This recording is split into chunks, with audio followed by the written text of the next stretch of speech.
fait appel à deux personnes de grande qualité, vous allez voir.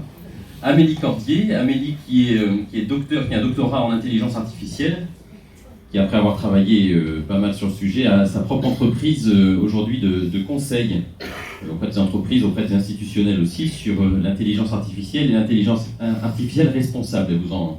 Elle expliquera bien mieux que moi ce que ça veut dire. J'en suis bien incapable.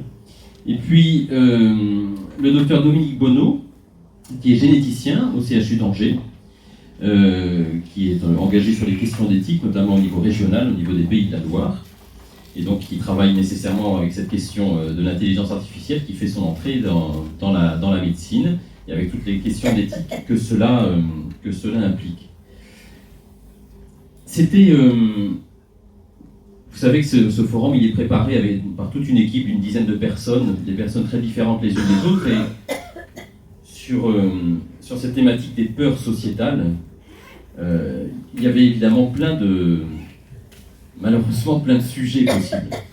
Il fallait arbitrer. Et sans doute que le sujet de ce soir était un de ceux qui nous tenait le plus à cœur.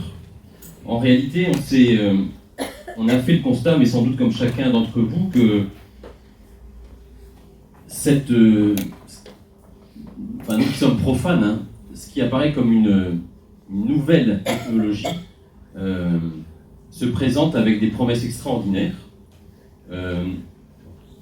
comme une sorte d'outil. Alors là, je parle vraiment comme profane, ils me reprendront parce que je vais certainement dire des bêtises, mais comme un outil qui nous apparaît en tout cas extrêmement puissant, qui semble pouvoir s'appliquer, être utilisé dans de très nombreux domaines, dans la médecine, dans le monde du travail, dans le domaine de la communication, qui semble être un outil qui a la puissance de modifier jusqu'à nos modes de vie, nos relations sociales. Et donc c'est très enthousiasmant. Il y a un champ de possibles qui semble s'ouvrir. Et dans le même temps, je pense qu'on est aussi saisi par la crainte, parce que ça laisse présager des vraies difficultés. Et là, je pense que notamment au niveau médical, on en parlera avec le docteur Bonneau. Et donc, on est face à un outil à la fois fascinant et redoutable. Et ça, je pense que cette cohabitation est facteur de peur.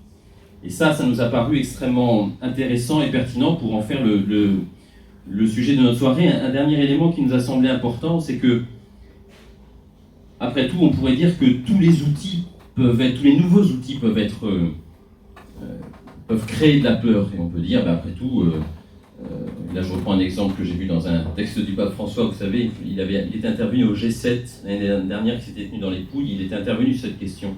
Et il avait dit, mais en fait, tous les outils ont pu susciter de la peur au départ, et il disait que nos ancêtres avaient aiguisé des silex, et en fait, avec les silex, ils pouvaient faire des alliés, et en même temps, ils pouvaient tuer quelqu'un d'autre. Et donc, en fait, tous les outils, c'était une question de comment on les utilise. Mais il dit, mais là, on sent qu'il y a quelque chose d'un peu différent. C'est que ce n'est pas un outil comme les autres, dans le sens où cet outil ne semble pas être complètement sous le contrôle de l'être humain, parce que l'intelligence artificielle semble pouvoir s'adapter de manière autonome à la tâche qui lui est assignée et poser des choix indépendants de l'être humain pour atteindre l'objectif que l'être humain lui a fixé. Et en ce sens-là, on est face à un outil tout à fait nouveau. Et donc c'est ce qui nous a fait dire que cet outil-là méritait qu'on le traite du point de vue des peurs, mais aussi des espérances,